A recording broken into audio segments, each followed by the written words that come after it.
The San Diego Comic-Con is the mecca of comic book conventions. Every year, nerds, freaks, and geeks from all over the world come together to cosplay their favorite characters, meet the actors and creative teams behind their favorite titles, and get a glimpse of what's to follow. Did you think this year was gonna be any different? This time around, we got to see what's in store for MCU fans in Phase 4.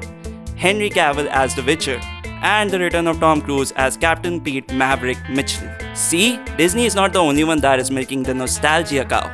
Now, don't get me wrong, I'm certainly looking forward to all of these movies and TV shows. But the one property that I'm excited about is the arrival of the Watchmen TV series. Watchmen was a seminal limited comic book series created by the eccentric magician writer Alan Moore and comic book artist Dave Gibbons. The story was based in an alternate reality of 1980s where superheroes exist. Not only do they exist, but they have also been forced to go into hiding after being outlawed by the government. Wow, imagine that happening to the Avengers. Oh wait, Watchmen is widely considered to be one of the greatest graphic novels, comic books ever written. Wanna know why? We'll get to that as soon as you have hit the like button and clicked on the bell icon. Done? Well then, without further ado, let's take an in-depth look at one of the greatest comic books ever written. Number 1. Realistic characters. It sounds surprising to say this, but there was a time when superhero-related media was just limited to kids or social outcasts. You know, nerds and weirdos. Characters like Superman, Spider-Man, and Captain America were the personification of good. They could do no wrong. After all, they were heroes, right?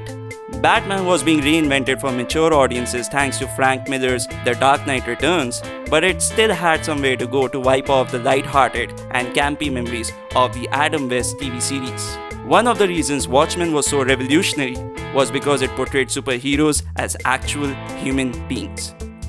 They were real flawed people who suffered from insecurities and anxieties, even sexual dysfunctions. Their work took toll not just on their bodies but their spirits as well. Some of them were actually sociopaths. Don't worry, Rorschach, we still love you. And then there's Dr. Manhattan himself, a character who embodies indifference. He couldn't care less if the world is on the brink of destruction, not when he can relax on Mars. Definitely not the superhero you would want to root for. Number 2. Commentary on real-world issues. Watchmen was written at a time when the Soviet Union and the United States were in the midst of a Cold War. The story incorporates those real-life events and shows how, in spite of having superheroes, the world is still a messed up place. The characters live under the threat of nuclear war, and yet they can't really do anything about it. Alan Moore also satirizes the role of media in these situations and shows how news can be used as a propaganda vehicle. Sounds familiar, doesn't it? The author's intention in this case was to show the absurdity of mass destruction. However, the scary part is that some of the scenarios depicted in the story are actually plausible in this day and age. We're so screwed. Number 3. Tales of the Black Freighter. Watchmen answers an important question. What do comic books focus on in a world where superheroes are real? Pirates, of course.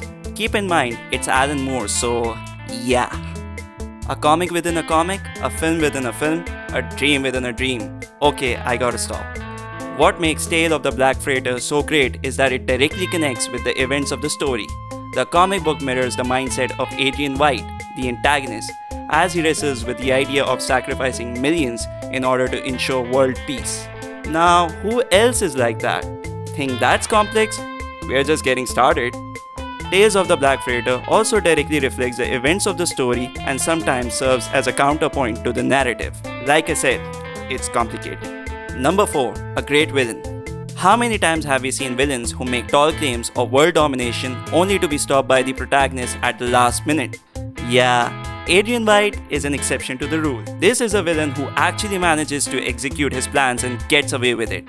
He wipes out millions of people so that, in his own words, he could save billions. In a twist that would put Game of Thrones writers to shame, Adrian White isn't just able to get away with mass murder, he also convinces the heroes to keep things under wraps.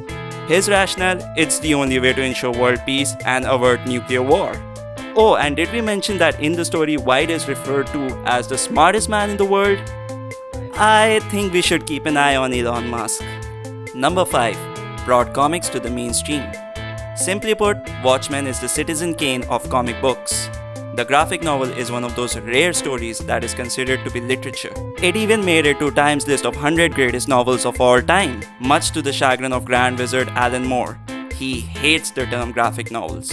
Just visit any comic book forum and you are likely to find a bunch of angry fanboys who are discussing topics like the comedians practice cynicism and White's objectivism with an unmatched intensity. Pretentious? Duh, we're nerds. Besides, there would be no nerditainment without the fanboys and girls. So make sure you like, share and subscribe to this channel. Also make sure you let us know what your thoughts are regarding the upcoming Watchmen TV series.